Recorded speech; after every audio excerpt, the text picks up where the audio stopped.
그래서 이 야곱의 시간을 시편 105편에서는 이때 이렇게 말하고 있어요. 그때에는 야곱의 시간에는 어떠했다? 사람의 수가 적었다. 그래서 그들은 적었으므로 나그네가 되었고 그들은 또 돌아다닐 수밖에 없었다. 위험 가운데 있었다는 것이에요. 야곱의 시간이 수가 적은 시간이었어요. 그래서 어떠한 위험이 있었냐 그러면은 적으로부터 멸망을 당하고 멸종을 당할 위험에 있었을 뿐만이 아니라 가나안 족속과 섞이고 혼잡되어질 위험 가운데 있었다는 것입니다. 수가 적었습니다. 그러므로 멸망의 위험 가운데 있었습니다. 섞이고 혼잡되어질 위험 가운데 있었어요. 그래서 하나님께서는 이미 계획하셨다라고 말씀을 했어요. 수가 적은 그들의 멸망의 위험이 있었어요. 혼잡되어지고 섞일 위험이 있었어요. 그래서 하나님께서 이미 계획하신 것이 무엇이었냐 그러면은 창세기 15장 13절 말씀. 무엇을 계획하셨어요? 내 자손이 아직 수가 적은 내 자손이 어떻게 되어진다? 이방의 객이 되어진다. 어디로 보내시기로 하나님께서 이미 계획하셨다는 것입니까? 애굽으로. 그냥 어쩌다 보니까 이 이스라엘 자손이 애굽으로 간 것이 아니라 그들을 위하여 하나님이 복음의 구원의 계획을 하시고 그 시간이 아직 수가 적었기 때문에 하나님께서 애굽의 계획을 이미 하신 거예요. 우리의 인생도 마찬가지입니다. 어쩌다가 여기에 있는 것이 아니라 하나님의 강력한 섭리와 계획 가운데 우리의 삶이 운행되어지고 있다는 사실을 믿으시기를 바랍니다. 그렇기 때문에 저와 여러분들이 나를 믿을 만한 것이 아니라 다른 사람을 믿을 만한 것이 아니라 나를 위하여 이미 계획하신 여호와 하나님을 기대하는 저와 여러분들이 되어지기를 축원합니다. 이스라엘의 수가 아직 적었습니다. 멸망의 위험 가운데 있었습니다. 섞이고 혼잡되어질 위험 가운데 있었습니다. 그렇기 때문에 하나님께서는 이미 그들을 보호하시기로 하고 애굽의 계획을 하셨다는 것이죠. 그런데 창세기 46장 34절 말씀에 보면은 애굽으로 그냥 옮기시는 것이 아니라 이미 애굽의 문화도 하나님이 간섭하셨어요. 애굽의 문화 가운데 한 가지가 무엇이었냐 그러면은 46장 34절 무엇이 있었냐 그러면은 목축을 가증히 여기는 문화가 있었다는 것입니다. 그런데 이스라엘 자손이 뭐하는 사람들이요? 목축하는 사람들이잖아요.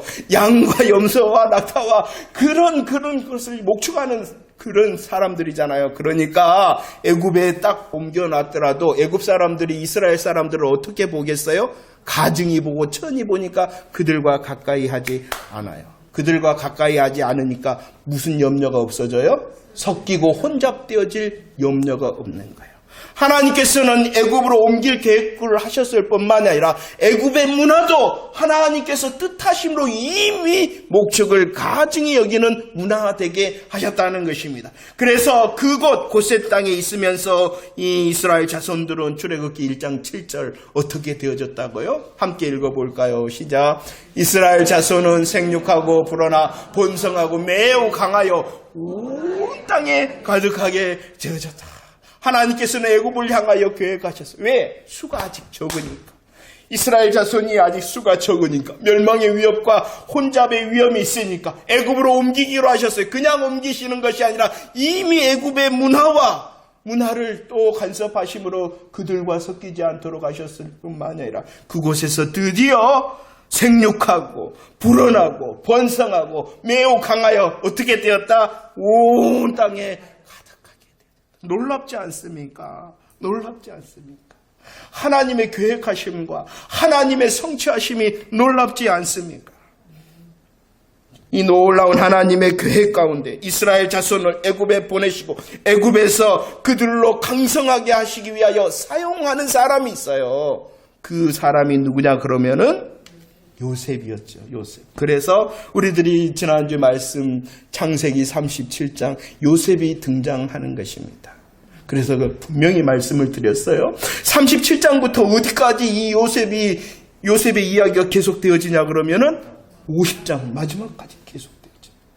그런데 이 요셉의 이야기는 그 요셉의 개인의 놀라운 인생 역전 드라마를 이야기하고 있는 것이 아니라 야곱의 아브라함의 하나님, 이삭의 하나님, 야곱의 하나님께서 이토록 약속하신 땅과 자손을 향한 번성의 이야기를 하고 있는, 기어이 우리를 위하여 구원하시는 그 계획을 성취하시는 하나님의 열심과 하나님의 능력을 선포하는 것입니다. 그 놀라운 복음의 통로로 지금 누가 사용되어지고 있는 거예요? 요셉이 사용되고 있는 거예요. 그리하여 요셉의 이야기가 중요한 것이지, 우리들이 어떻게 하면은, 우리들이 이렇게 하면은, 우리들이 저렇게 하면은 요셉처럼 될 거야. 요셉이 주인공이 아닙니다. 요셉이 주인공이 아니라 요셉을 사용하시는 하나님이 주인공이신데, 주인공 대신 하나님이 요셉뿐만이 아니라 누구를 붙들고 계셔요? 그러니까 우리의 인생이 하나님께서 허락하실 지금과 여기가 기대가 되어지는 것이, 혹 나는 요셉처럼 뛰어나지 못하더라도 요셉을 붙들어 쓰시는 주인공의 하나님이 나의 하나님이시다. 그래서 37장부터는 하나님께서 요셉으로 꿈꾸게 하셨고, 요셉으로 꿈꾸게 하신 하나님께서 애굽을 향하여 이제 먼저 실로암 되게 하셨다라고 말씀을 시작하는 것이 37장의 말씀입니다. 이 37장의 요셉의 이야기는 이제 50장까지 달려가게 되어지는데, 오늘 우리가 살필 이 37장은 뜬금없이 누구의 이야기를 하고 있냐 그러면은 유다의 이야기. 38장 1절 말씀에 보면 그 후에 유다가라고 유다에 대하여 말씀하시는 거예요. 그러면 왜 갑자기 하나님께서 38장에서 유다의 이야기를 하셨던 것일까요? 그렇죠. 이제 보이시기 시작하니까 갑자기 있는 이야기가 아니라 하나님의 철저한 계획 가운데 지금 이야기하고 있는 거예요. 하나님께서는 직접적으로 이 메시아 언약을 위한 큰 언약을 하셨죠. 무엇과 무엇이었냐 그러면은 땅과 자손의 언약을 해주셨어요. 그런데 우리들이 알다시피 실질적으로 땅의 약속을 성취를 받는 그때는 언제였냐 그러면은 여호수아 시대였다는 것이에요. 땅의 이야기는 나중에 할 것입니다. 지금 무슨 이야기를 하고 계시냐 그러면은 하나님의 메시아 언약을 성취하는 과정 가운데 자손의 본성을 향하여 이야기를 하고 계신다는 것이에요. 자손에 대하여 계획하시고 그 자손의 계획하심을 이루시는 하나님의 일하심을 말씀하고 있죠. 그런데 지금은 수가 적었어요. 수가 적었기 때문에 어디로 옮기신다고요? 애굽으로 옮기셔서 번성하고 섞이도록 하셨다는 거예요. 그러면 왜 이렇게 하나님께서 애굽으로 옮겨서 섞이지 않고 번성하게 하셨냐 그러면은 그 자손을 통하여 누가 오시기 때문에? 그러죠. 그 이야기, 자손에 대하여 이야기하고 있는 거예요.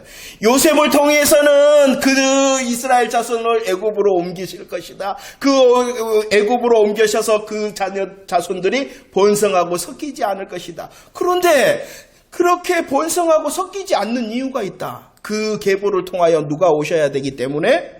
예수 그리스도, 여자의 후손이 되시고 메시아 그리스도가 되신 예수 그리스도가 오신다는 것이에요. 그래서 번성하고 섞이지 않을 것인데, 이스라엘 자손이 요셉의 먼저 보내심을 받아서 섞이지 않고 번성할 것인데, 섞이지 않고 번성한 그들의 믿음의 계보를 통하여 메시아가 오신다. 그 메시아가 누굴 통하여, 그 메시아가 어느 지파를 통하여 오실 것인가를 말씀하시는 것이 38장의 내용인 것입니다.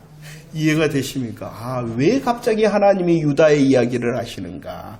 37장 요셉의 이야기를 시작하시면서 이스라엘 자손은 하나님의 약속대로 번성하고 섞이지 않도록 합니다. 왜? 그러면은 섞이지 않고 번성해야 되냐? 그 자손들을 통하여 메시아가 오시기 때문에. 그런데 번성하고 섞이지 않는 그 자손들을 통하여 누구를 통하여 올 거냐? 야곱의 아들이 몇 명이니까? 12명이나 되잖아요. 그 12명의 야곱의 아들들이 있었어요. 육적인 장자는 누구였냐 그러면 루벤이었어요. 그 루벤이 아니다라고 말씀하고 있는 것입니다. 육적인 장자뿐만 아니라 기업의 장자가 있어요. 나중에 보면은 이 야곱의 아들 중에서 2배로 기업을 받는 이가 있는데 그가 누구냐 그러면 요셉이에요. 요셉은 어떤 장자냐 그러면은 기업의 장자예요. 기업의 장자. 그래서 나중에 요셉의 아들들인 에브라임과 므낫세가 12지파의 기업을 얻어 2배의 기업을 얻어서 이 요셉은 기업의 장자가 되어지는 것입니다. 그리고 영적인 장자. 영적인 장자가 누구냐 그러면은 유다다. 유다다. 이스라엘 백성들의 자손이 번성하고 섞이지 않을 것인데 그 번성하고 섞이지 않는 믿음의 계보를 통하여 예수 그리스도가 오시는데 그 예수 그리스도가 유다 지파를 통하여 오신다라고 말씀하고 있는 것입니다. 아브라함의 하나님, 이삭의 하나님, 야곱의 하나님께서 메시아 언약을 맺으셨는데 그 메시아 언약을 야곱의 12 아들 중 누구에게로?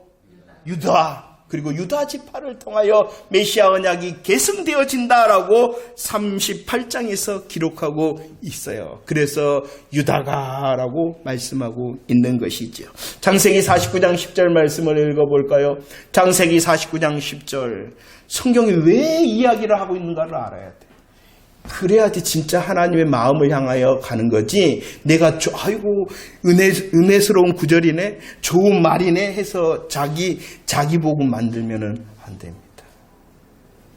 흐름이 중요해요. 창세기 49장 10절 시작. 규가 유다를 떠나지 아니하며 통치자의 지팡이가 그 발 사이에서 떠나지 아니하기를 실로가 오시기까지 이르르니 그에게 모든 백성이 복종할 것이다 라고 말씀하고 있어요. 유다 지파에 대한 예언의 말씀입니다. 그 예언의 말씀 가운데 규가 유다를 떠나지 아니할 것이다. 통치자의 지팡이가 그 발 사이에서 떠나지 아니할 것이다. 그 유다와 유다 지파의 가문이 왕의 가문이 되어질 것이다 라고 말씀하고 있는 것입니다. 왕의 가문이 되어질 뿐만 아니라 실로라는 것은 그냥 쉽게 말하면 구원의 역사를 말씀하고 있는 것입니다. 이 유다와 유다 지파는 왕의 가문이 될 뿐만 아니라 구원자의 가문이 되어질 것이다. 메시아 언약의 계승자가 되어질 것이다. 그 유다와 유다 지파를 통하여 예수 그리스도가 오실 것이다 라고 오늘 38장에서 이야기를 시작하고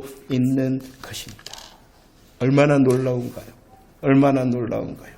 하나님께서는 요셉을 통하여 일하실 뿐만 아니라 하나님께서는 또 다른 유다를 통하여서도 일하신다는 것입니다. 하나님은 약속하셨죠. 그리고 계획하셨죠. 그 약속과 계획을 그냥 말만 하는 것이 아니라 거짓말하거나 사기치시는 하나님이 아니라 어떠한 하나님? 성취하시는 하나님, 기어이 이루시고 마시는 하나님. 그 요셉의 하나님, 유다의 하나님이 누구의 하나님이 되시냐 그러면은 나의 하나님이 되신다는 것입니다. 저와 여러분들을 향하여 하나님께서는 구원을 계획하심으로 이루셨음을 믿으시기를 바랍니다. 놀라운 사실은 구원을 이루신 하나님께서 여전히 우리를 향하여 신실하시고 성실하시게 일하심을 통하여 우리로 구원받은 자로 승리케 하시는 그 하나님이심을 믿으시기를 바랍니다. 우리에게 복음의 은혜를 덧입히셨을 뿐만 아니라 승리의 은혜 아래 있게 하셨다는 것입니다. 하나님의 영광을 선포하도록 하나님께서는 지금과 여기를 선물로 주셨습니다. 우리가 이길 수 있는 것을 기대할 수 있는 이유는 야곱의 하나님이 요셉의 하나님, 유다의 하나님이 되심으로 이루셨듯이 나를 통하여서도 이루시리라. 얼마나 놀라운 하나님이십니까? 말씀을 통하여 하나님께서 약속하심을 듣고 붙을 수 있는 저와 여러분들이 되어지기를 축원합니다. 좋은 말이기 때문이 아니라 하나님의 마음과 뜻이 내 삶 가운데서도 그대로 이루어질 줄을 믿으면서 하나님의 말씀에 아멘하는 저와 여러분들이 되어지기를 축원합니다. 그 하나님께서는 우리의 상황과 형편이 어떠하든 간에 역전하심으로 그 능력의 하나님 엘로힘의 하나님께서 이루실 줄로 믿습니다. 능력의 하나님께서 정말로 여호와 하나님 되심으로 우리에게 약속하셨습니다. 우리들이 그분을 향하여 나를 구원하시옵소서, 나에게 승리를 주옵소서라고 찬송할 때에 하나님의 복음의 은혜의 역사가 우리의 삶 가운데서 지금 여기에도 임할 줄을 기대하는 저와 여러분들이 되어지기를 축원합니다. 요셉을 향하여서도 일하시고 유다를 향하여서도 일하시고 우리를 향하여 계획하심을 기어이 성취하시는 그분이 나의 하나님이심을 믿으시기를 바랍니다. 유다를 사용하시기로 하셨어요. 유다를 왕의 계보가 되게 하시고 구원의 계보가 되게 하셨고 이 메시아 언약의 계승자가 되게 하셨다는 것입니다. 그런데 말입니다, 오늘 38장에서 이야기하고 있는 이 유다의 자리와 모습이 어떠했는가를 살펴보기를 원합니다. 38장 1절 말씀입니다. 38장 1절 시작. 그 후에 유다가 자기 형제들로부터 떠나 내려가서 아둘람 사람 히라와 가까이 하였다라고 말합니다. 유다가 어떻게 했다? 자기 형제들을 떠나 내려갔다라고 말씀하고 있습니다. 그 유다가 가출했다는 것입니다. 그 유다가 믿음의 공동체예요. 이제 말씀해 보면은 이를 구약교회라 그러는 거예요. 구약교회. 이스라엘 자손은 그냥 자손이 아니라 이제 구약교회가 된 거예요. 그런데 그 믿음의 공동체 안에서 이 유다가 어떻게 했어요? 가출을 해버립니다. 형제와 연합하지 못하고 떠나 내려가 버린다. 그럴 뿐만이 아니라 오히려 형제들이 아니라 가나안 사람들과 가까이 하며 어울렸다라고 말씀하고 있습니다. 그 결과가 무엇이었냐 그러면은 2절 말씀해 보면은 이 유다는 가나안 사람이었던 수아라는 자의 딸과 결혼을 하였다라고 말씀합니다. 믿음의 공동체 안에서 교제하지 못하고 떠나 내려갔을 뿐만이 아니라 이방 사람을 가까이 함으로 이방 여인과 결혼하며 아내로 맞이하였습니다. 그래서 성경에 보면은 애를 낳고 오난을 낳고 셀라를 낳았다라고 말씀을 합니다. 그리고 6절 자기의 유다의 장자였던 애를 위하여 아내 며느리를 데리고 오는데 그의 이름이 무엇이었다? 다말이었다. 성경은 이 다말에 대하여 자세히 설명하고 있지는 않습니다. 그러나 상황적으로 보면은 이 다말도 역시 이방 여인이었다는 것입니다. 무엇을 말씀합니까? 그가 형제들을 떠나 내려갔다. 이방인 사람들과 어울렸고 이방 결혼하고 이방의 며느리를 얻었다라고 말씀합니다. 이 유다는 믿음의 가정 공동체를 이루지 못한 자가 유다였다라고 그의 수치를 드러내고 있는 것입니다. 그뿐만이 아니죠. 7절 말씀 읽어볼까요? 7절 시작. 유다의 장자 엘이 여호와가 보시기에 악함으로 여호와께서 그의 자녀들이 어떠했냐 그러면 여호와 보시기에 악하였다라고 말합니다. 엘뿐만이 아니라 9절과 10절 또 둘째 아들이었던 오난도 마찬가지였다. 여호와 보시기에 뭐했다? 악하였다. 그는 믿음의 공동체로 이 유다는 믿음의 가정 공동체를 이루지 못하였을 뿐만이 아니라 그의 가정은 신앙으로 믿음을 흘러보내지 못한 가정이었다라고 그의 부끄러움과 수치를 이야기하고 있는 것입니다. 그뿐만이 아니죠. 29절과 30절 말씀도 읽어볼까요? 29절과 30절 시작. 그 이름을 베레스라 불렀고 그의 형 곧 손에 홍색실이 있는 자가 뒤에 나오니 그의 이름을 세라라 불렀다. 유다가 쌍둥이를 얻었다는 거예요. 유다가 쌍둥이. 그 쌍둥이 이름이 무엇이었냐 그러면은 베레스와 세라라는 쌍둥이를 얻었는데 그 유다가 누구를 통하여 이 베레스와 세라를 얻었냐 그러면은 며느리 다말을 통하여 얻었다. 막장도 이런 막장 집안이 없었다라고 말씀하고 있는 것입니다. 유다가 누군데? 왕의 가문인데. 유다가 누군데? 거룩한 영적 장자로서 구원의 계보를 이루어야 되는 이 유다였는데 그의 자리와 모습은 어떠했다고요? 연약합니다. 실수합니다. 실패합니다. 제약됩니다. 넘어집니다. 그런데도 하나님이 유다를 향하여 결정하셨다는 것입니다. 육신의 장자 루벤도 아니고 정말로 멋있는 사람이잖아요. 기업의 장자 요셉도 아니라 이렇게 연약하고 실수하고 실패하고 제약되고 넘어진 자인 누구를 선택하셨어요? 왜 그랬을까요? 누가 결정하셨어요? 그러니까 우리의 구원이 이상하지 않는 거예요. 너가 다른 사람보다 더 착해? 더 이뻐? 더 돈이 있어? 더 잘났어? 몰라. 그러나 누가 결정하신 거예요? 우리를 향하여. 주권자 되시고 주인 되신 하나님께서 결정하신 것입니다. 눈에 보이는 유다의 자리와 모습은 어떠합니까? 너무나도 부끄럽고 수치스럽습니다. 넘어진 자, 연약한 자리입니다. 실수와 실패와 제약된 자가 바로 유다입니다. 그러나 하나님께서는 그 유다를 왕의 계보와 구원의 가문으로 선택하셨습니다. 이유요? 잘 모르겠어요. 그러나 분명히 아는 것은 무엇이냐? 하나님이 결정하셨다. 이것이 무엇입니까? 은혜입니다. 이 놀라우신 은혜 내게도 있다는 것이요. 내게도 있다는 것이요. 루키 4장 12절 말씀을 보도록 하겠습니다. 루키 4장 12절 말씀 시작.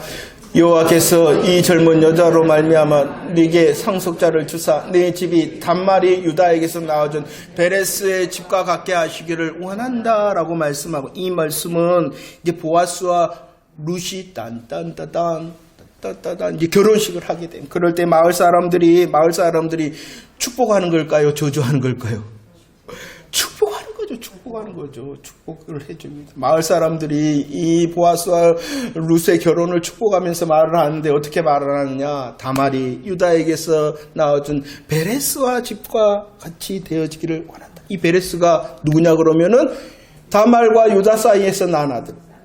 그 시간은 수치와 부끄러움, 실수와 제약의 자리인데 하나님의 은혜로 간섭하니까 그 베레스의 이름이 수치와 부끄러움과 저주의 이름이 아니라 어떠한 이름이 되었다고요?